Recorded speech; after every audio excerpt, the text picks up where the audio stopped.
අවුරුදු ගාණක් ඈත අතීතයට යන්න කැමතිද?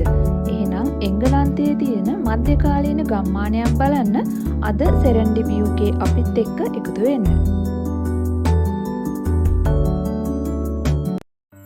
මේ තියෙන්නේ එංගලන්තයේ ගොඩක් හොඳින් සංරක්ෂණය වෙලා තියෙන මධ්‍යකාලීන ඉංග්‍රීසි ගමක් විදියට ප්‍රසිද්ධ ඩන්ස්ටර් කියන ගම. මේ ගමේ ජනාවාස පිළිබඳ පැරණිතම වාර්තා ක්‍රිස්තු වර්ෂ 700ක් වගේ ඈත අතීතයට යනවා.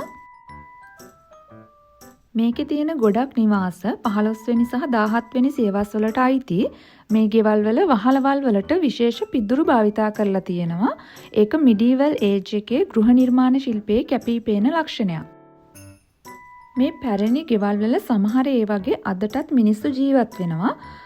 තවත් සමහර ඒවා සංචාරකයන්ට නවාතැන් පහසුකම් සපයන ගෙස්ට් හවුසස්, ටී රූම්ස් විදියටත් පාවිච්චි කරනවා. හොඳට අවුව පායලා තියෙන වසන්ත කාලයේ මුල් දවසක තමයි අපි මේ ගම බලන්න ගියේ. ඔයාලට පේනවා ඇති හරිම ලස්සනට මල් පිපිලා. මේ ගෙවල් අතරින් ඇවිදගෙන යනකොට අපිට හම්බ වෙනවා මේ ගමේ තියෙන හරිම විශේෂ තැනක්. ඒක තමයි ගැලොක්ස් පාලම. මේක 15 වෙනි සියවසේදී හදපු ගල් පාලමක්. ගැලොක්ස් කියන නම ලැබිලා තියෙන්නේ මධ්‍යකාලීන යුගයේ සොරුන් එල්ලා මැරීමට පාලම ළඟ කන්දක තිබුණු ගැලෝස් එහෙම නැත්නම් එල්ලා මරණ ගස නිසා බව විශ්වාස කරනවා. එක්ස්මෝ කඳුවැටියේ ඉඳලා ඩන්ස්ටර් ගම ඇතුලේ තියෙන යාන් මාකට් එකට බැටළුලොම් ප්‍රවාහනය කරපු අශ්වයන් සඳහා තමයි මේ පාලම භාවිතා වුණේ.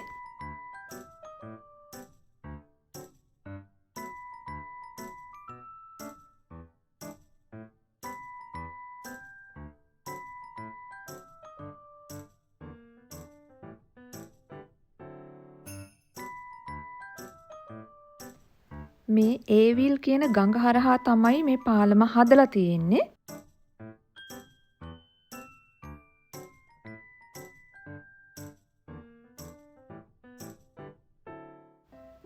පාලම දෙපැත්තේ වැටවල් ගොඩක් මිටි මට්ටමක තියෙන්නේ. අශ්වයින්ගේ පිටේ පටවපු ලොම් ඒ මලු පාලමේ වදින්නේ නැති වෙන විදියට. මේ පාලම මීටර් 1.2ක් විතර පටුයි. මේ පාලමේ වක්‍රාකාර ආරුක්කු දෙකක් තියෙනවා. ඒ කාලේ මේ ගඟ හරහා කරත්තවලට යන්න මේ පාලම ළඟින් තවත් පාරක් තිබිලා තියෙනවා. ඉතින් මෙතන හරියම නිස්කලංක තැනක්.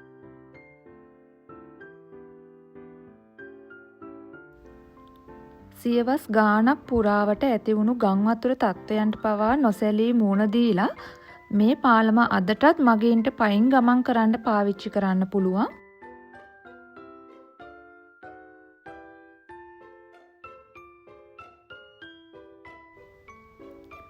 මේ ගමේ හැම ගෙදරක් ඉදිරිපිටම වගේ වර්ණවත් මල් වැල් සහ කුඩා උද්‍යාන දකින්න පුළුවන්. ගමේ තියෙන පටු ගල් අතුරපු පාරවල් දිගේ ඇවිදින යනකොට අතීතයට ගියා වගේ හැඟීමක් තමයි ඇති වෙන්නේ.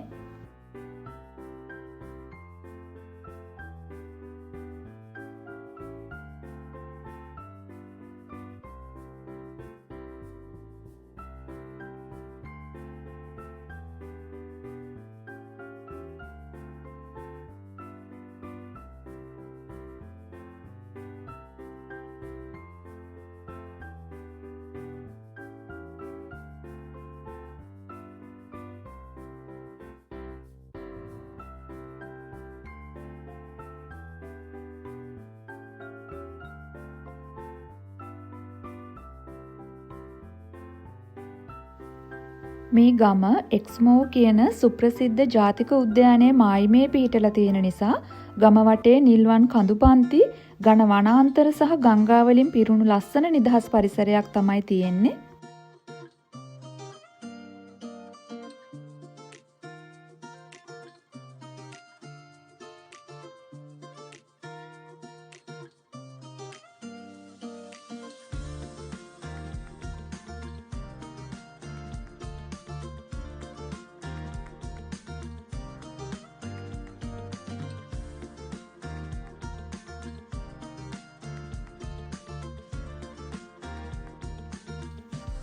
අපි ගමේ සුන්දරත්වය බලන ගමන් ඉස්සරහට එහෙමම ඇවිදගෙන ගියා.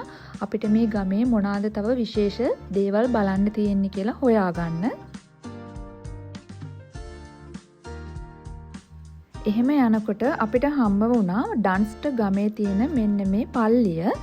මේක තමයි සෙන්ට් ජෝර්ජ්ස් චර්ච් එක.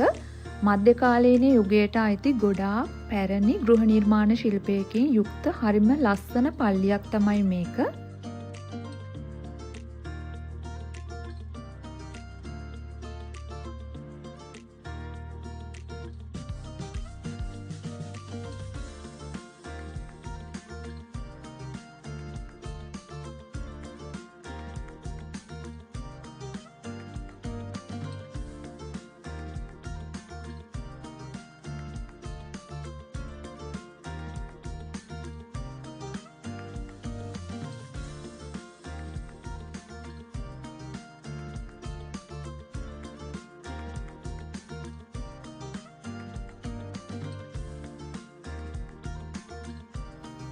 මේ පල්ලිය තියෙන තැනට ඩන්ස්ට් කාසල් එකත් පේනවා.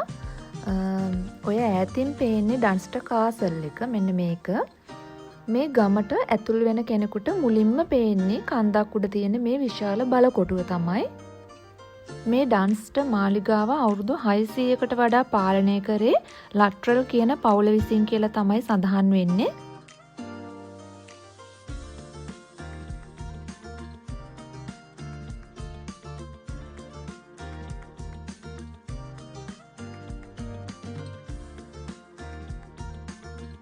අපි තව ටිකක් මේ විදිහට ගම ඇතුළට ඇවිදගෙන ගියා. එතකොට බලන්නකො අපිට හම්බ වුණු දේ හරිම ලස්සනට මල් පිපුණු මෙන්න මේ ගහ මල් පිරීලා මුළු ගහේම මේ තියෙන්නේ මැග්නෝලියා මල්.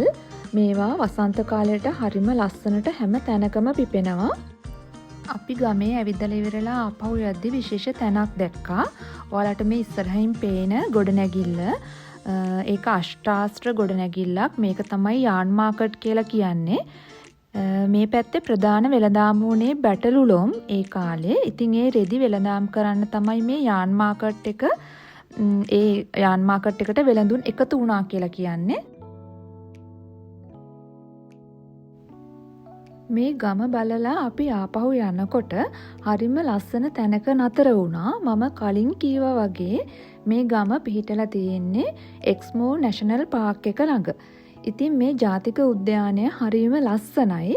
මේකේ තියෙන පරිසරය ගැන ඇත්තටම කියන්න වචන නැහැ. ඔයාලට මේ පේනවා ඇති හරිම නිස්කලංක තැනක් මේක.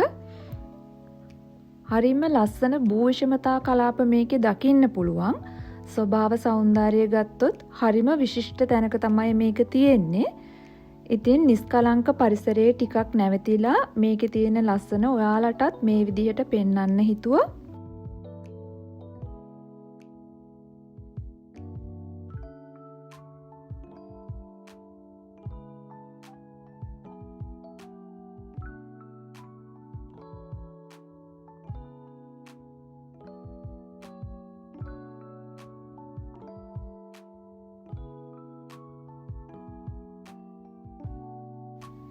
ඉතින් එහෙනම් අද වීඩියෝ එකේ තියෙන ඩන්ස්ට් කියන මේ ලස්සන ගම මේ පරිසරය ගැන ඔයාලට මොකද හිතුනේ කියලා කැමති නම් කමෙන්ට් එකක් දාන්න.